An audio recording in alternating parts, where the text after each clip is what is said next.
The moment the crowd finished clapping for my sister's kidney donation, I stepped onto the stage, took the mic, and projected the DNA results onto the screen behind me. She wasn't even a match. Not biologically. Not truthfully. Hi, I'm Rachel Langley. I had just been named vice president at one of the largest tech firms in Denver, but my own mother turned my promotion gala into a tribute for my sister, a tribute built on a lie. So I did what I had to do. I brought the receipts. But the story doesn't end there. You won't believe what happened after the room went silent. Before we dive into the story, let me learn a bit about you. If you're a charming lady, please leave the number 1 in the comments, and if you're a dashing gentleman, leave the number 2. This way I can send you a special greeting. Now, let's start the story together. It was supposed to be my celebration, my moment, but when I saw the subject line of my mother's email, Savannah's special tribute, a quiet weight settled in my chest, the kind that didn't crush you all at once, just pressed in, slow, steady, and familiar. Outside the conference room, sunlight slid down the glass walls of Global Access like melted gold. I stood there, fingers wrapped loosely around a flute of untouched champagne. Across the room, the board had just adjourned. Laughter faded down the hallway. My promotion had gone through unanimously. Vice President of Strategic Insights. The framed letter from Mr. Keller sat on the corner of my desk, still crisp from the envelope. Congratulations, VP Langley. Karina tapped lightly on my door before entering, holding a neat packet of papers. Venue reconfirmed. Florist locked in. Catering menu attached. And this, she paused, this just came in from your mom. I took the packet and flipped through it. The venue was there, yes, but some pieces were missing. No reference to the guest speaker I'd invited, no mention of the firm's core leadership attending, no printed program with my name. The email was short, formal, almost. Rachel, some updates to the celebration. We've shifted the theme slightly to highlight your sister's contribution to our family. After all, her kidney donation was a pivotal moment for us all. You'll still get your applause, sweetheart, after we honor what truly matters. What truly matters. I stared at the screen long enough for the cursor to fade, blink back on, and fade again. A tribute? To Savannah? The last time something of mine became hers, I was 17. I had made honor roll, placed in the state debate finals, and even landed a summer internship at a city paper. My dad, before he passed, had promised to take me to the Rockies for a weekend hike to celebrate. But that weekend never came. Savannah had a fever. She needs the attention, honey, my mother had said. Don't be selfish. I guess I never quite figured out how to be selfish. Back in the present, I let out a slow breath and pressed the intercom. Karina, can you close the door, please? She nodded. Of course. I'll hold your next meeting if you need more time. Once alone, I picked up my phone and scrolled through the rest of the attachments. The banner mock-up featured Savannah's face in soft lighting, standing beside an older photo of our grandfather. The words, Legacy and Sacrifice, a tribute to Savannah Langley. My name was nowhere.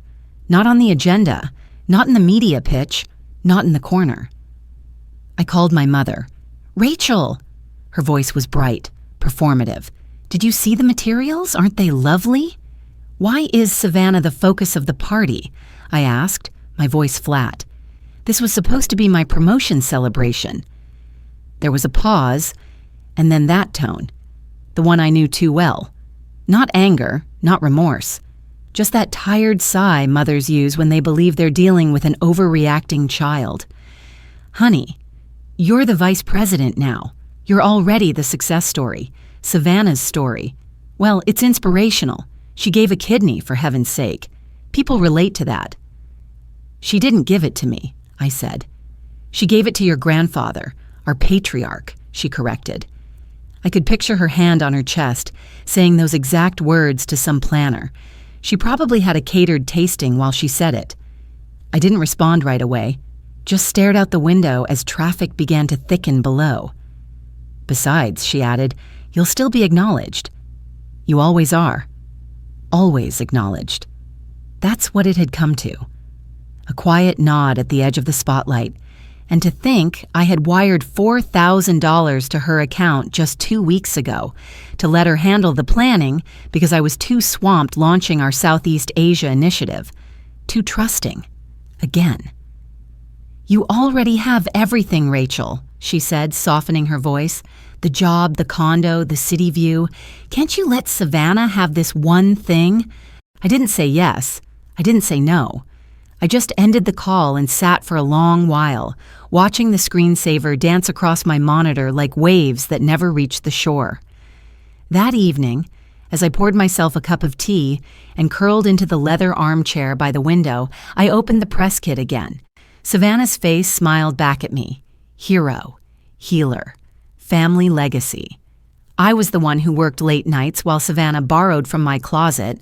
I was the one who paid for her first apartment deposit when she dropped out of college and said she wanted to explore wellness retreats. I was the one who stayed behind after Grandpa's funeral to close the estate accounts when everyone else flew home. And yet, she was the legacy. The tea cooled in my hand. Across the city skyline, the lights began to flicker on. I thought about calling Karina, about canceling the event, about walking away from all of it. Instead, I opened a folder from the bottom drawer of my desk. It was labeled simply, Medical, Savannah, 2005. It hadn't been touched in years, not since the day I'd started to wonder whether anyone had ever seen the actual paperwork.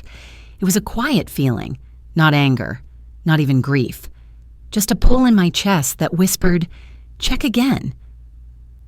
I looked back at the screen one more time, at the banner, at the absence of my name. Then I reached for the envelope with the embossed seal, hidden beneath a sheaf of strategy reports, and slid it out onto the table. The truth wasn't urgent, but it was patient, and it was mine. She was the family's miracle donor, that's what everyone said, but I never saw her limp, never heard about medication or follow-up visits. No scars, no complaints, just silence and praise. That night, after the email and banner mock-up had drained the rest of my goodwill, I returned home and sat in the quiet of my apartment. The view stretched westward, glass and steel catching the last hints of sunlight. I left the lights off. Sometimes darkness made it easier to think. Near the window, my grandfather's peace lily was still blooming. Somehow. He'd given it to me the year I left for college, the only plant I've ever managed to keep alive.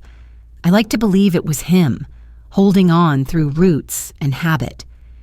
His voice drifted back from memory, clear as if he were standing by the kitchen counter again.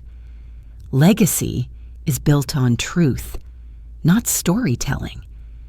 I got up, crossed the room, and crouched beside the low shelf near the hallway. A pale blue storage box rested between old yearbooks and tax folders. The label read, Medical, 2005. I brought it to the table and opened the lid.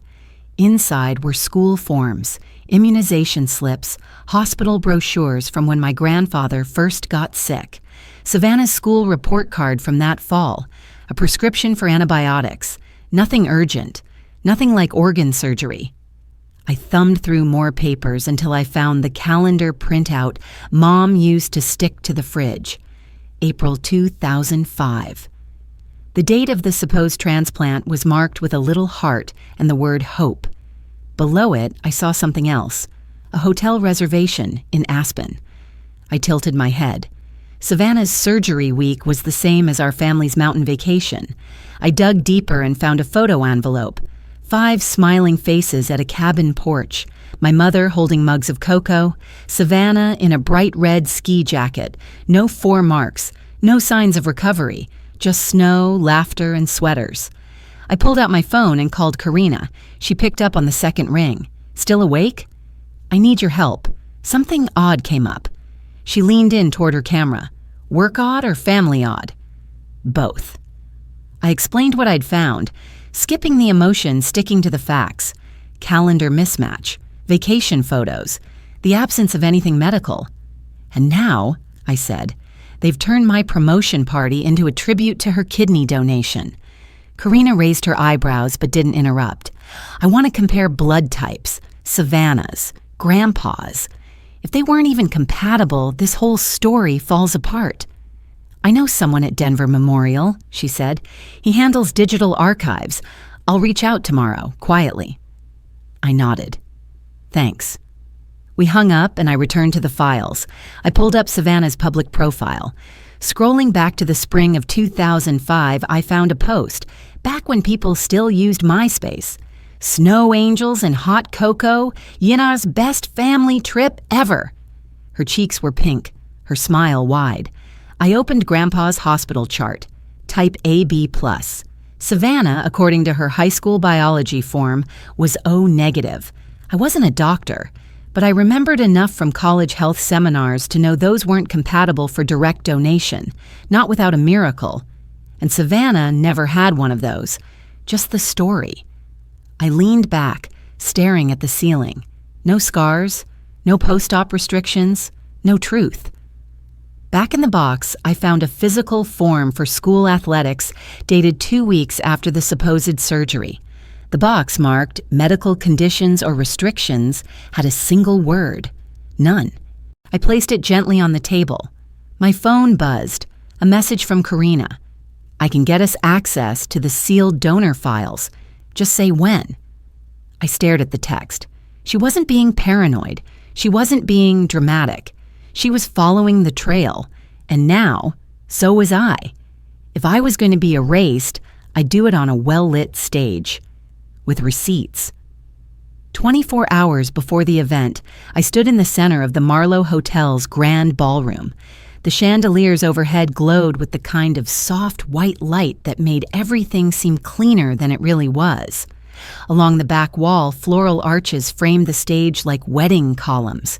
The scent of peonies, Savannah's favorite, hung heavy in the air. The AV screen looped through the test slideshow. Savannah as a toddler with her first toy stethoscope. Savannah at 17 with a caption that read, "She gave life." Savannah beaming in soft focus side by side with Grandpa's old photo, his hand resting on her shoulder from a long-ago Christmas.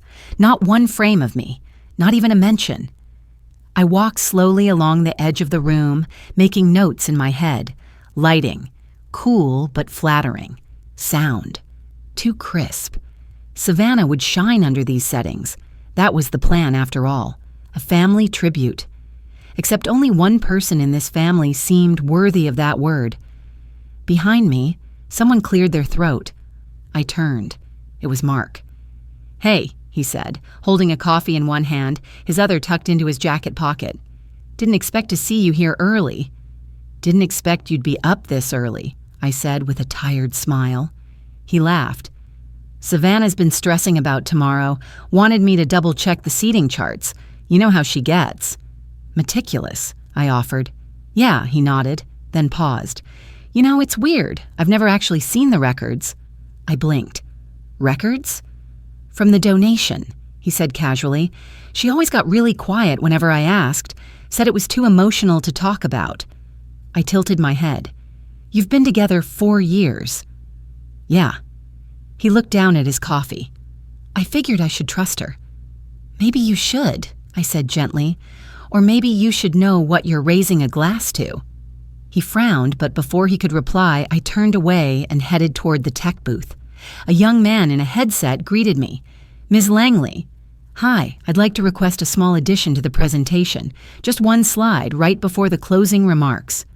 He looked uncertain. "It's a locked show file. I'd need to get clearance." "Then call whoever you need," I said. "This one's from the family." He tapped his iPad, nodding slowly. "I'll make it work." "Great," I said, handing over a labeled USB. "Title it, A Note on Legacy." That's all. The rest of the room blurred after that. I checked out early, feigned polite smiles with the planner, and headed home before the daylight could wash away the focus I'd built up. By the time I reached my apartment, the sky was already shifting into early spring gold. I kicked off my heels and went straight to the dining table, where the sealed DNA report waited like a brick in white paper. Beside it, my grandfather's medical chart. Blood type AB+, Savannah's old school form O negative, Incompatible. I didn't need to prove anything in that moment. I just needed to be sure I hadn't imagined it. I opened the folder, smoothed the creases on the printed donor profile, and laid everything out like pieces of a jigsaw puzzle. My hands moved automatically, years of data analysis training taking over, each form, each date, each test result lined up, all leading to the same conclusion. There had never been a transplant, and yet we'd all played along. The family, the friends, the colleagues. It had become a part of our narrative, the soft, noble lie. Because people loved stories of sacrifice, and Savannah gave them one. I sat down in front of the mirror and practiced my speech. "Thank you all for coming," I began. "Before we celebrate, I want to share something about legacy." My voice cracked on the word sister. I tried again and again. Eventually, I could say it without shaking. Then the phone buzzed. It was Karina. I picked up, already knowing what she'd say. "You were right," she whispered. "Savannah's donor file was sealed under a placeholder ID code. It doesn't link to any surgery. No match, no transplant, just a record of the code itself. There's nothing behind it." I didn't answer right away. I looked at the table, at the papers, the fake slideshow, the wedding light stage that was waiting to celebrate her. Then I said, "Thanks, Karina." We hung up, and I sat in silence staring at the evidence. The stage was set. Tomorrow I would step into the light, not to be seen, but to be heard. The applause hadn't even died down when I picked up the mic. I wasn't nervous, I was done. Candles flickered across the round tables in the Marlowe ballroom, their light catching in the crystal glasses, and gold-trimmed programs placed just so. Mr. Keller had just finished his toast, lifting his glass to me with that familiar nod of approval. "To Rachel Langley," he said, "a leader we're proud to follow." The room had risen with a wave of claps. But while they were still mid-praise, I stepped forward, heels steady on the polished floor. "Thank you," I said, smiling, "and thank you for joining me tonight." The crowd quieted. Polite anticipation. "Dear friend, what would you do if you were in my shoes? I bet you can't guess what's coming next. But before we go any further, drop a 5 in the comments if you're still with me, because what happens next might just leave you speechless." "Before we go any further," I added, turning slightly toward the AV booth, "I'd like to share something, a short reflection on legacy, on family, and on facts." I saw Patricia's smile freeze mid-toast, saw Karina, seated near the back, subtly raise her brow, and somewhere near the edge of the ballroom, Mark set his wine glass down slowly. I lifted my chin, let the words come slow. There's been a lot of talk tonight about sacrifice, about stories that define us, and I think it's time we look at what actually builds a legacy, what sustains it. I gestured to the tech team. The slideshow behind me, which had looped through Savannah's carefully curated story all evening, faded to black. A single new slide appeared, a header in blue. Donor verification summary, Savannah Langley. And below it, a line in bold, "No biological match to Walter Reynolds." The room didn't react at first. It was too quiet for that. Only the soft hum of the projector remained. Then came the murmurs. I heard someone gasp softly. A fork clattered onto a dessert plate. Patricia half rose from her chair, her face paling under the ballroom lighting. "This isn't the time," she said, her voice tight. "It's the exact time," I said evenly. I held up the printed letter in my hand, the official hospital response. "This is from Denver Memorial," I said. "The institution our family claimed handled the donation." My voice didn't rise. It didn't need to. "The letter reads," I continued, "following a detailed cross-reference of the National Donor Registry and internal surgical records, no organ donation was recorded between Savannah Langley and Walter Reynolds. Furthermore, the donor ID used in the original paperwork corresponds to a placeholder with no surgical match, no tissue link, and no verified recipient." Patricia looked as though someone had knocked the air out of her. "Rachel, don't do this," she whispered. But I wasn't talking to her anymore. I was speaking to everyone who'd clapped, who'd nodded along, who'd accepted the story because it made for a beautiful slide and an easy toast. Legacy, I said, is not built on applause, or headlines, or the absence of questions. It's built on truth, and truth doesn't need decoration. It holds. Someone in the audience shifted. Another person leaned forward, eyes narrowed. A woman near the front touched her husband's arm, whispering something. Savannah stood now, too. She looked at me, face blank, unreadable. Mark turned slowly to her. "I asked," he said quietly. "I asked you if there were records. You told me not to pry." Savannah opened her mouth, but no sound came out. And then, without a word, she stepped down from the stage and walked out. Mark hesitated, looked back at me, then followed. The ballroom remained suspended in a kind of stunned silence. Mr. Keller sat back in his seat, lips pressed in a firm line. Karina folded her hands on her lap, eyes focused, but calm. I exhaled, not with relief, but with finality. There was nothing else to add. Not tonight. The truth doesn't echo right away. First it stuns, then it sifts, then it separates. It had been 20 minutes since I walked off stage, but the ballroom had not yet settled. The music had stopped. The lights had grown brighter, losing their warmth. Guests lingered in clusters of twos and threes, whispering with guarded glances toward me, toward the empty stage, toward the half-eaten desserts now left abandoned. Savannah hadn't returned. Mark hadn't either. My mother sat near the front, her posture slouched, eyes blank and unfocused. A tray of chocolate mousse and lemon tarts sat untouched in front of her. I wondered if she even tasted them before everything cracked open. I approached her slowly, holding the manila envelope in both hands, the same one I had tucked in my purse, just in case she tried to claim the records were fabricated. She looked up only when I stopped beside her. "This wasn't necessary," she said, her voice low, brittle. "It was overdue," I replied. "You told a lie and made it a family value." Her mouth twitched, but she didn't argue, just stared at the papers I handed her. A notarized copy of the hospital's response, with letterhead and official seals. No loopholes, no soft language, just the bare facts. "You could have come to me privately," she said. "You knew privately," I answered. "You just never thought I'd say it publicly." A moment passed.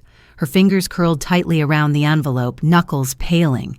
"She needed something," she murmured. "No," I said. "You needed something." She looked away. Behind me, I heard footsteps. Mr. Keller. His shoes didn't make much sound on the carpet, but the authority in his step was unmistakable. He didn't interrupt, only waited. When I turned to face him, he gave me a small nod. "They built a myth," he said quietly. "You built a career. I know which one lasts." I didn't smile, but I didn't flinch either. "Are you sure you're ready for the fallout?" he added, not unkindly. "I've already lived it," I said. "This just made it visible." He studied me a moment longer, then patted my shoulder and moved on, speaking softly to a departing guest. The room was beginning to empty now, the murmurs thinning. Still, a few stayed seated, unsure whether to leave or wait for someone else to lead. I walked to the center of the room, no microphone this time, no music cue. "I know tonight didn't go the way you expected," I said aloud. Several heads turned, but thank you for staying, for listening, and for not clapping just because someone told you to.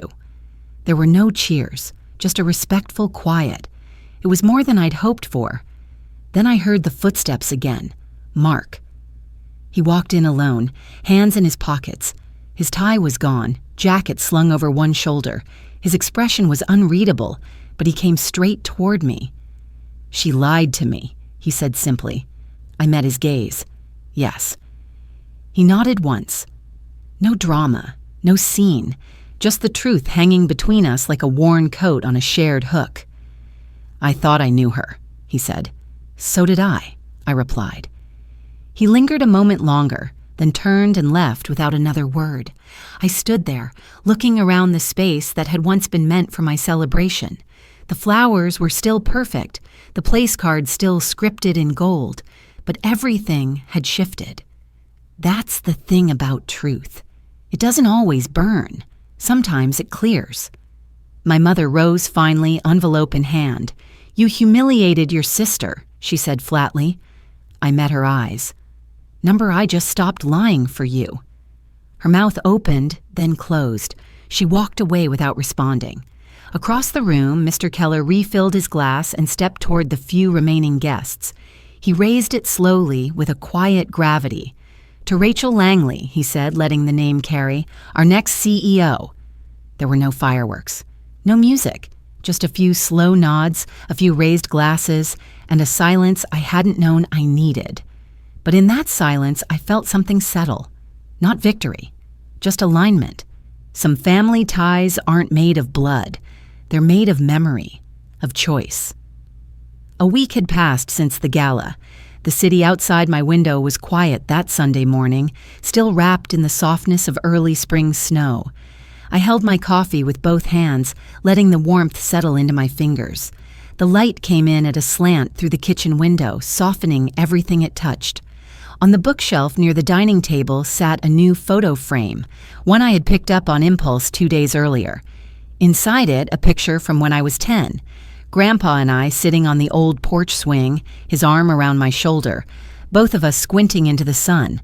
Tucked just behind that frame, half hidden, was the DNA report. I hadn't shredded it. I hadn't needed to. The paper had done its job. I sipped slowly, listening to the hum of the city beginning to wake. The kettle clicked off behind me, and I let it sit. I wasn't in a hurry anymore. My phone rang. I picked it up on the third ring. "Hi, Grandma," I said. "Good morning, sweetheart." Her voice was a little hoarse, like it always was when she first woke up. She never rushed through conversation, something I had grown to appreciate more with each passing year. "I wanted to say," she said, "what you did wasn't just brave. It was clean. You didn't swing. You just opened a window and let the air in." I smiled. "That's generous. No, it's earned. I'm proud of you, Rachel, not for exposing anyone, for protecting what matters." We sat in silence for a beat, just the quiet presence of someone who loved me enough to hold the moment still. After we hung up, I opened my laptop and navigated to the Langley Foundation website. The homepage still featured the old mission statement, one my mother had written long ago, full of flowery words about legacy and courage. But it felt thin now, like wallpaper peeling at the corners. I clicked into the admin dashboard and drafted a new tab, the Reynolds Truth Initiative.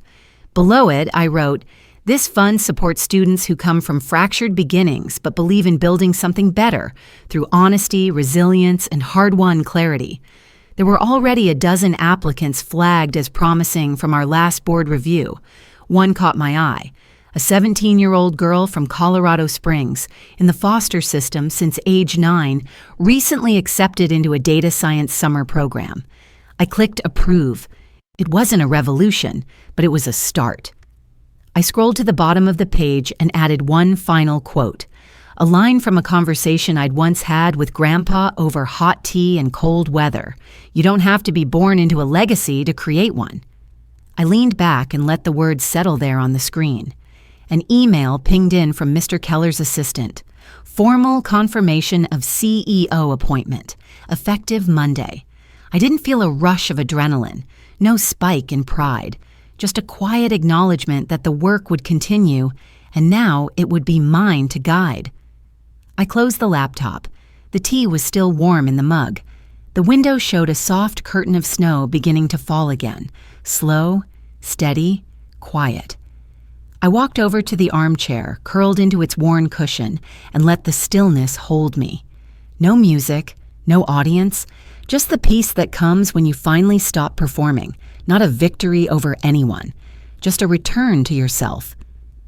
Some truths don't need to be shouted. They just need to be seen.